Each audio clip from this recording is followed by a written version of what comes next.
Petroleum ಉತ್ಪನ್ನಗಳು ನಮ್ಮ ದೇಶದಲ್ಲಿ ಉತ್ಪಾದನೆಯಾಗುವುದಲ್ಲ. ಹೀಗಾಗಿ ಬೆಲೆ ನಿಗದಿ ಕೇಂದ್ರ ಸರ್ಕಾರದ ನಿಯಂತ್ರಣದಲ್ಲಿ ಇಲ್ಲ. ಹೀಗಿದ್ರೂ ಜನತೆಗೆ ಹೊರೆ ಆಗಬಾರದು ಎನ್ನುವ ಕಾರಣಕ್ಕೆ ಕೇಂದ್ರ ಸರ್ಕಾರ ಡೀಸೆಲ್ ಪೆಟ್ರೋಲ್ ದರ ಕಡಿಮೆ ಮಾಡಿದೆ. ದೀಪಾವಳಿಯ ಸಂದರ್ಭದಲ್ಲಿ ಹೊಸ ಕೊಡುಗೆ ಘೋಷಣೆಯನ್ನ ಮಾಡಿದೆ ಎಂದು ಕೇಂದ್ರ ಕೃಷಿ ಸಚಿವೆ ಶೋಭಾ ಕರಂದ್ಲಾಜೆ ಹೇಳಿದ್ದಾರೆ. ತೈಲ ಬೆಲೆ ಇಳಿಕೆಯ ಕುರಿತಂತೆ ಮಾಧ್ಯಮಗಳಿಗೆ ಪ್ರತಿಕ್ರಿಯೆ ನೀಡಿದ ಅವರು, ದರ ಯಥಾಸ್ಥಿತಿ ಕಾಯ್ದುಕೊಳ್ಳಬೇಕು ಎಂಬ ಅಪೇಕ್ಷೆ ಇದೆ. ಅಂತಾರಾಷ್ಟ್ರೀಯ ಮಾರುಕಟ್ಟೆಯಲ್ಲಿ ಏರುಪೇರಾದಾಗ ದರ ವ್ಯತ್ಯಾಸ ಆಗುತ್ತದೆ.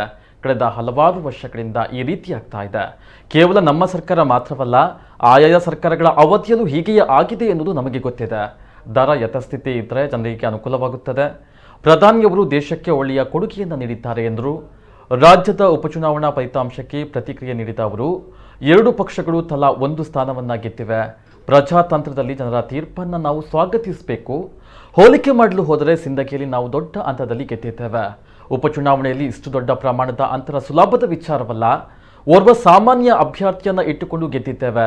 ಸಿಂದಗಿಯಲ್ಲಿ ಹೈಫೈ ಅಭ್ಯರ್ಥಿ ಕಣದಲ್ಲಿ ಇರಲಿಲ್ಲ. ಈ ಫಲಿತಾಂಶ ನೋಡಿ ಒಬ್ಬ ವ್ಯಕ್ತಿ ಅಥವಾ ಸರ್ಕಾರದ ಬಗ್ಗೆ ನಿರ್ಧಾರ ಮಾಡುವುದು ಸರಿಯಲ್ಲ ಎಂದರು. ದೀಪಾವಳಿಯ ಕೊಡುಗೆಯಾಗಿ ಡೀಸೆಲ್ ಮತ್ತು ಪೆಟ್ರೋಲ್ನ ರೇಟ್ ಕಡಿಮೆ ಆಗಿದೆ. ಸಹಜವಾಗಿ ಇದ್ಯಾವುದು ಕೂಡ ನಮ್ಮ ದೇಶದಲ್ಲಿ ಉತ್ಪಾದನೆ ಆಗುವಂಥ ಪದಾರ್ಥ ಅಲ್ಲ.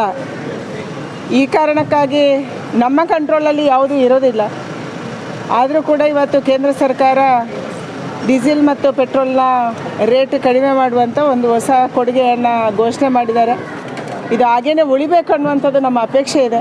ಯಾಕಂದರೆ ಇಂಟರ್ನ್ಯಾಷನಲ್ ಮಾರ್ಕೆಟಲ್ಲಿ ಹೆಚ್ಚು ಕಡಿಮೆ ಆದಾಗ ಇದು ಹೆಚ್ಚು ಕಡಿಮೆ ಆಗುವಂಥದ್ದು ನಾವು ಕಳೆದ ಹಲವಾರು ವರ್ಷಗಳಿಂದ ಕಂಡಿದ್ದೀವಿ. ಕೇವಲ ಇದು ನಮ್ಮ ಸರ್ಕಾರದಲ್ಲಲ್ಲ, ಎಲ್ಲ ಸರ್ಕಾರದಲ್ಲಿ ಕೂಡ ಆಯಾ ಸರ್ಕಾರಗಳು ಇಂಟರ್ನ್ಯಾಷನಲ್ ಮಾರ್ಕೆಟ್ನ ಆಧಾರದಲ್ಲಿ ಇದನ್ನು ಹೆಚ್ಚು ಕಡಿಮೆ ಮಾಡುವಂಥದ್ದನ್ನು ನೋಡಿದ್ದೀವಿ. ಕಡಿಮೆ ಆಗಿದೆ, ಇದು ಉಳಿಬೇಕು.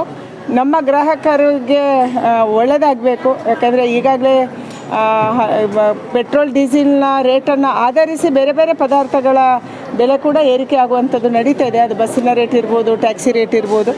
ಈ ಕಾರಣಕ್ಕಾಗಿ ಇದು ಹಾಗೆ ಉಳಿಬೇಕು, ನಮ್ಮ ಜನಕ್ಕೆ ಅನುಕೂಲ ಆಗಬೇಕು ಅನ್ನುವಂಥದ್ದು ಅಪೇಕ್ಷೆ. ಇಂಥ ಒಂದು ಒಳ್ಳೆಯ ಕೊಡುಗೆಯನ್ನು ಪ್ರಧಾನಿಯವರು ಕೊಟ್ಟಿದ್ದಾರೆ.